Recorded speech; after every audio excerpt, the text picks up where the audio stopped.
Երկ երկրորդ Օրն անցել էր, և օդն արդեն մթնշաղ հանգշելու էր հրավիրում աստվորած, ապրողներից լոկ ես էի անխաղաղ, որ պատրաստվում էի պայքար մղելու այն կրկնակի դժվարությանց դեմ, որոնք ես կպատմեմ հետո առանց թյուրելու, արդ ինձ օգնեք, ով մուսաներ, ով հանճար, տեսածներս արձանագրված, ով իմ միտք, աստկերևա ազնվությունդ անաչառ, ես դիմեցի, ով բանաստեղծ առաջնորդ, ձեռնարկելուց առաջ քայլը այդ դժվար, տես, թե ունեմ բավական ուժ անհողդողդ, դու ասում ես Սիլվիոսի հոր մասին, որ նա գնաց անմահ աշխարհն հանդերձյալ, մահկանացու մարմնից չելած տակավին, սակայն եթե արարիչը չարատյաց շնորհ արեց նրան, ապա երբ խորհենք, թե ով էր նա և ինչի էր սահմանված, խելոք մարդուն այդ չի թվա անպատե, զի երկնքում նա ընտրվեց նախահայր և Հռոմի և կայսրության նրա վեհ, այս երկուսը հաստատվեցին, որպեսզի պատրաստեն տեղն այն գահույքի սրբազան, ուր փոխանորդն էր նստում մեծ Պետրոսի, նա այդ այցով քո տաղերգած, բավական բաներ լսեց, որ դարձան հիմք ու պատճառ իր հաղթության և ծիրանուն պապական, ապա այնտեղ գնաց անհոտ ընտրության ներզորություն բերելու այն հավատին, որ սկիզբն է ճանապարհի փրկության, իսկ ես ինչու, ում շնորհիվ այնտեղ գամ,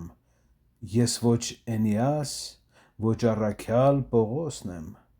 ես այդ պատվին արժանի չեմ էլ անգամ, եթե ես քո առաջարկը ընդունեմ, վախենում եմ, որ խորություն ինձ թույլ տամ, հասկացիր ինձ, դու խելոք ես ու խոհեմ, և ինչպես նա, ով իր ուզածը հանկարծ էլ չի ուզում և իր միտքը փոխելով, իսպառ ետ է կանգնում գործից ձեռնարկած, այսպես արի ես այն լանջի վրա մութ, զիվարանոտ, ետ կացա այն ձեռնարկից, որ սկզբում էր հանձն առա այնքան շուտ, այն ժամ ասաց առաջնորդս մեծարգո, եթե ես քո խոսքերը լավ հասկացա, երկչոտությամբ է պաշարված հոգին քո, դա շատ հաճախ այնպես ընկճում է մարդուն, որ խզում է նրան ազնիվ ձեռնարկից, ինչպես շուքն է խրտնեցնում կենդանուն, որպեսզի դու այդ երկյուղից ազատվես, կասեմ ինչու եկա և ինչ լսեցի, որի համար ես վշտացա խորապես, կանգնել էի հոգիների մեջ առկախ, երբ ինձ կանչեց մի կին այնքան գեղեցիկ, որ ուզեցի նրան լսել անհապաղ, շողում էին աչքերն ինչպես վառ աստղեր, նաղմե մանուշ, հրեշտակային ձայնիկով սկսեց ոգել այս խոսքերը համոզկեր. Ով մանտուացի ազնիվ հոգի, հիրավի, որի փառքը դեռ տևում է աշխարհում և կտևի, որքան աշխարհը տևի, իմ սիրելին, բայց ոչ բախտի սիրելին, ճանապարհին այնքան արգելք է տեսել, որ երկյուղից ետ է դարձել տրտմագին, վախենում եմ, նա այնքան է մոլորվել, որ, դատելով նրա մասին լսածից, նրան ուշ եմ ես օգնություն դուրս եկել, արդ դու գնա և խոսքերով քո խոհեմ և ինչով որ հարկ է նրան փրկելու, օգնիր նրան, որպեսզի ես փոփվեմ, Բեատրիչեն եմ ես, որ քեզ հղում եմ, ես եկել եմ գրգարանից երկնային, սերն ինձ մղեց, որ այստեղ գամ ու խոսեմ, երբ ես նորից իմ տիրոջ մոտ համբառնամ, քեզ բազմիցս պիտի գովեմ նրա մոտ, ի պատասխան բառբառեցի ես այն ժամ, ով բարի ու առաքինի կին երկնի, որով մարդը վսեմանում է հոգով ավելի քան ամեն էակ կենդանի, քո հրամանն այնքան է ինձ հաճելի, որ կաշխատեմ այն կատարել անհապաղ, Հարկ չկա, որ կամքդ հայտնես ավելի, բայց դու ինչու չես վախեցել իջնելու, խորխորատն այն երկնքից լայնարձակ, ուր դառնալու փափագով ես այրվում դու։ Քանի որ դու այդքան ուզում ես գիտնալ, պատասխանեց, կարճ խոսքերով քեզ կասեմ, թե ես ինչու չեմ վախենում այստեղ գալ։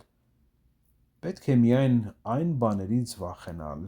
որ կարող են թաքուն վնաս հասցնել, մյուսներից երկյուղ պետք չէ ունենալ։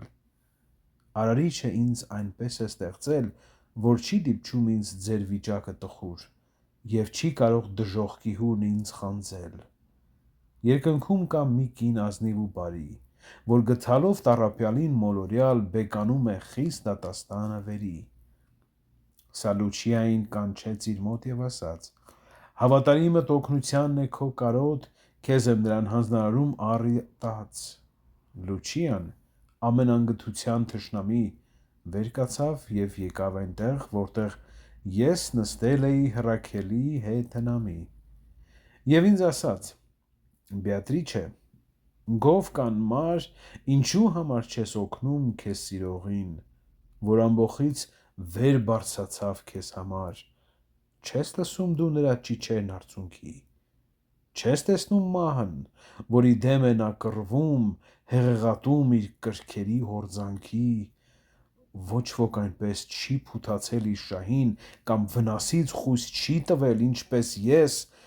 երբ լսեցի այդ խոսքերը Լուչիայի։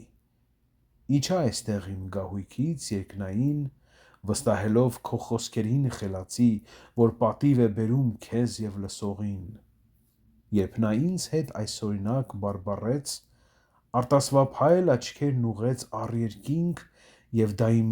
գալն էր ավելի փութացրեց։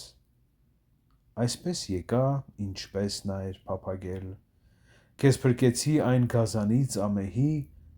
որ լեռն ի վեր քո կարճ ճամփան էր փակել։ Ուրեմն ի՞նչ, էլ ինչու ես առել կանգ, ինչու սիրտդ սնուցում ես երկյուղով, ինչու չունես արիություն, տոկուն կամք, երբ քո մասին 3 կանայք երանիկ հոգ են տանում արքունիքում երկնային, և երբ ես քեզ խոստանում եմ շատ բարիք,